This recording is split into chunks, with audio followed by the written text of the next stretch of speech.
company named HYGGER has reached out to me and they wanted to send me a light. To be honest, at first I thought it was a scam just because there's so many of those these days. But I actually stuck through and started messaging back, and what do you know, it turned out to be more than legitimate. So huge thanks to HYGGER for what I'm about to show you. There we go. As you know, my Nano Nano light quit on me. Pretty unfortunate. That nano tank is still in existence, of course. And what do you know? Everything I put in there, besides the red dragon that we know perished last time, it's doing great. Obviously it's been stable, as you can see. Look at this sponge growing up the glass. Super hyped about that because it's orange. I'm hoping it's gonna coat the live rock one day. Speaking of, that is all true live rock now. I found the rose bubble tip in the sump and I went ahead and put him up here. And he's looking good. Yeah, I've got some aptasia. I'm gonna have to take this disc out and address that. They're super small right now, so I know they're not reproducing.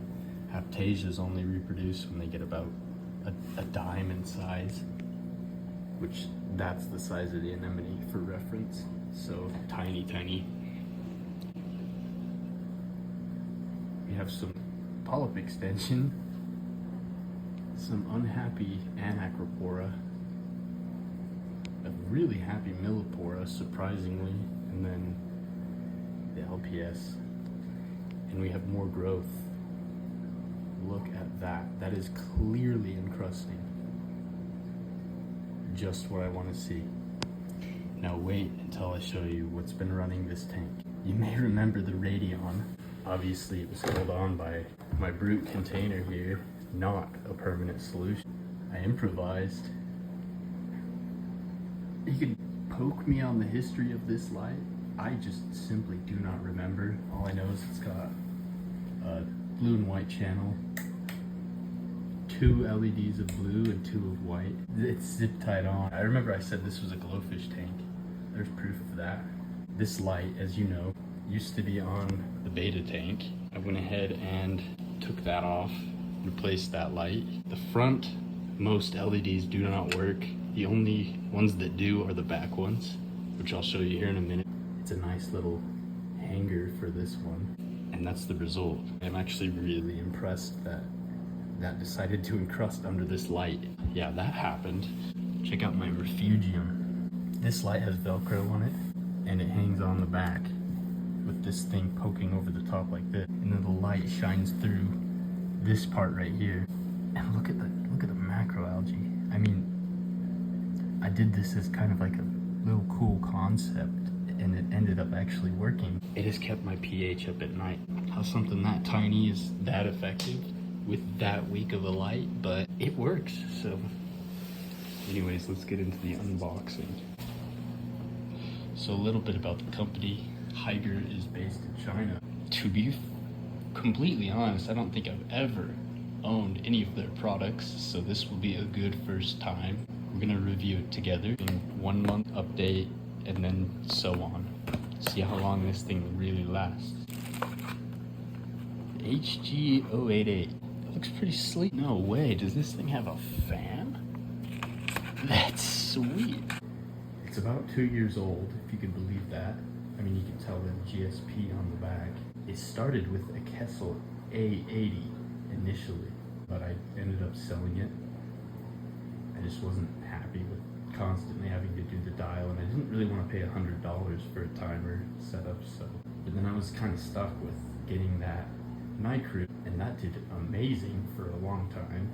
And I like to run open top, so I'm assuming some evaporation had got into the lens of that light and destroyed it. This one hopefully will not have that problem because it's got a fan, and that looks pretty sealed. Look at those LEDs. But as I was saying, the timer, I went from a Kessel A80 no timer to the night crew that had actually, honestly, a really nice timer, and still does for my freshwater tank, technically. This is cool because you can, you know, do the dial and whatnot. I've never really dealt with this one, and I did my research. Select your runtime right there, those 3 options. I'm probably gonna select 9 hours. You push this button at the time you want it to come on, and then it will go off in 9 hours. I'm gonna have to read through the manual real good. I've been skimming through this, and right away I can say that very clear instructions. Sometimes the translation doesn't work out too great with the instructions, but no, they've done great. I can understand everything here. Only 30 watts, a 5-foot power cord, plus the 2-footer coming out, and then they join together at that point. So it's about 7 feet, if I'm correct.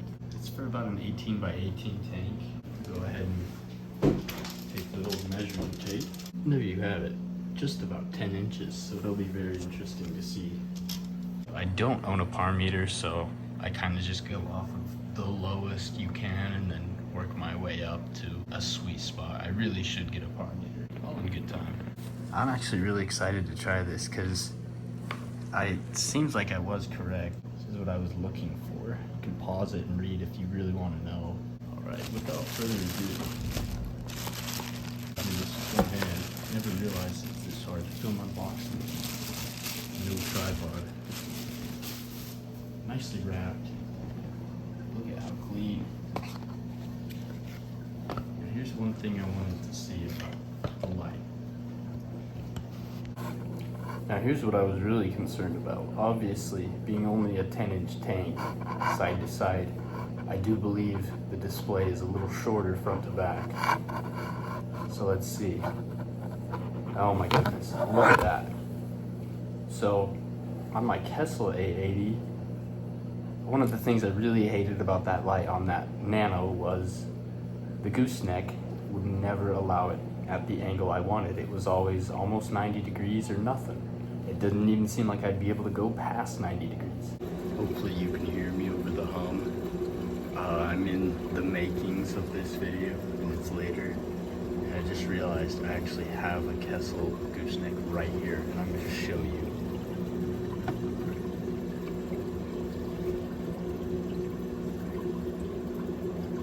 That's about its limit right there. Good bend, but if you ever had to do that maneuver pushing it back, good luck, man. Break the tank before you get that positioned correctly. This thing, amazing. I mean, why aren't all goosenecks made out of this material?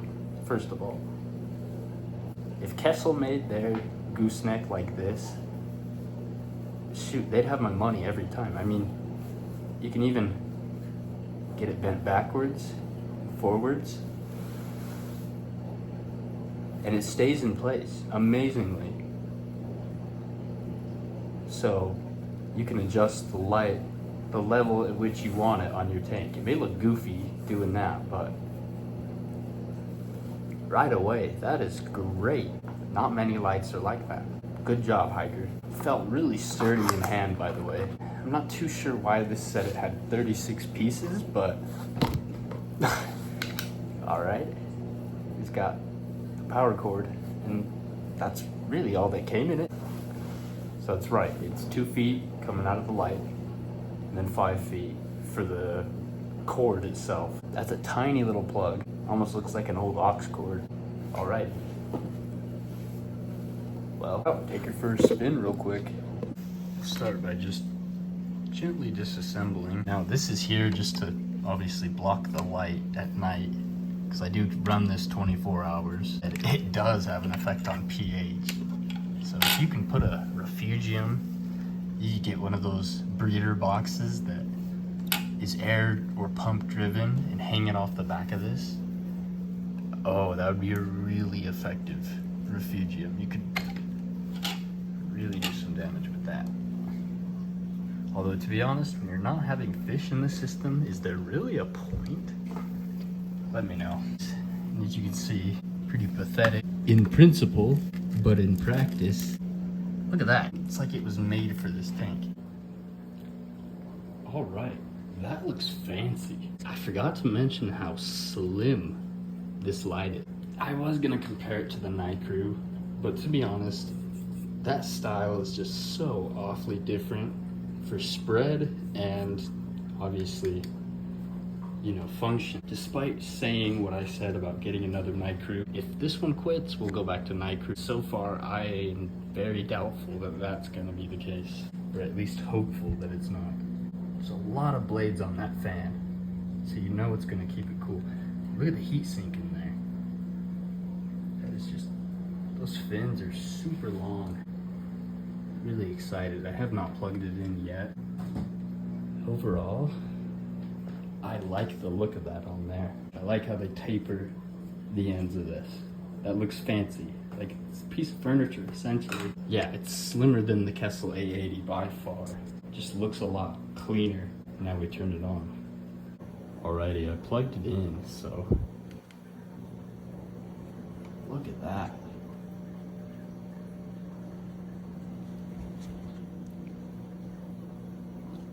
Looking at it with my own eyes here, that's really good. I don't think it's at its full potential at all.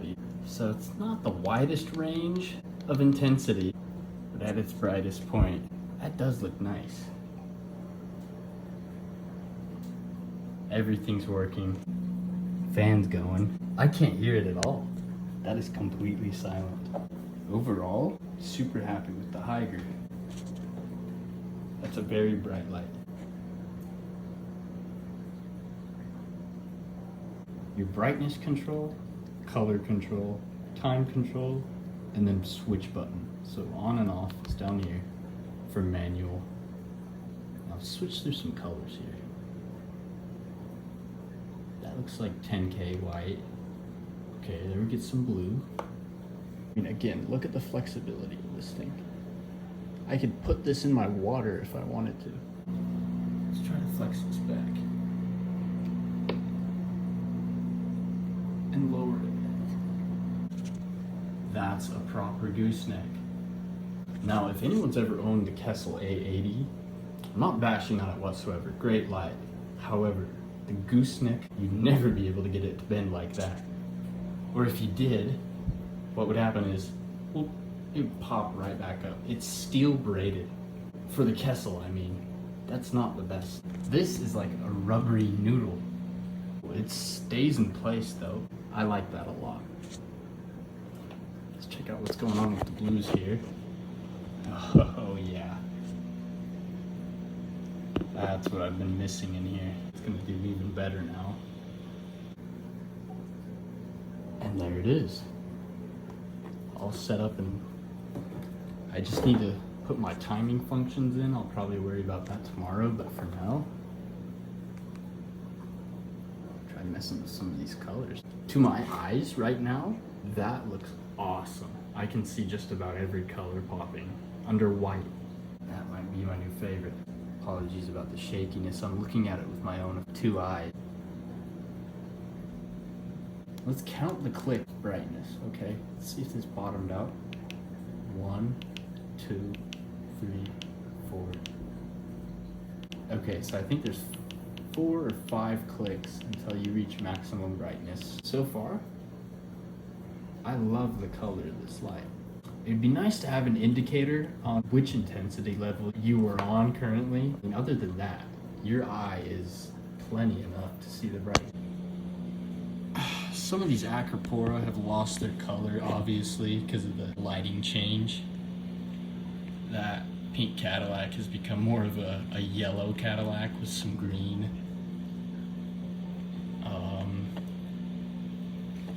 I can see this goldenrod. Looks like it's been in pain on this side. The Acropora, the green one back here, I'm sure you can tell, but that branch, it's like the third one up, was completely burned, but then all of a sudden it just healed back up and it's happy again. And that happened with the crappy light that was on this tank just a bit ago. Already, the color is really noticeable.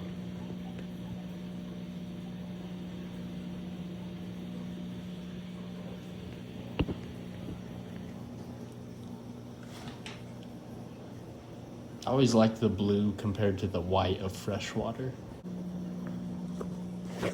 Good light. Now, as I said, can't just give a review on this now because I haven't owned it for long enough, clearly. All I can do is update you on this tank and show you what I've got. Big thanks to HYGGER. You can see their brand right there. Already stuff's looking happier in here. I'll give an update on this light in about a month's time, maybe even sooner. That's about it. I mean, super happy to have a light back on this. I'm going to put the links to the Apologies there, folks, my camera died. But I've been playing around with the modes. This has got some pretty decent shimmer. Obviously, it's pretty close there now. Polyps, super happy about that.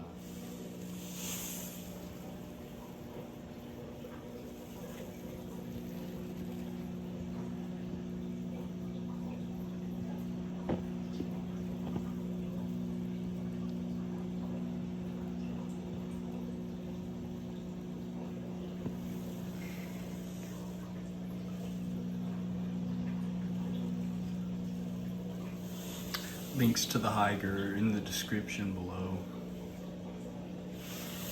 Any questions, let me know.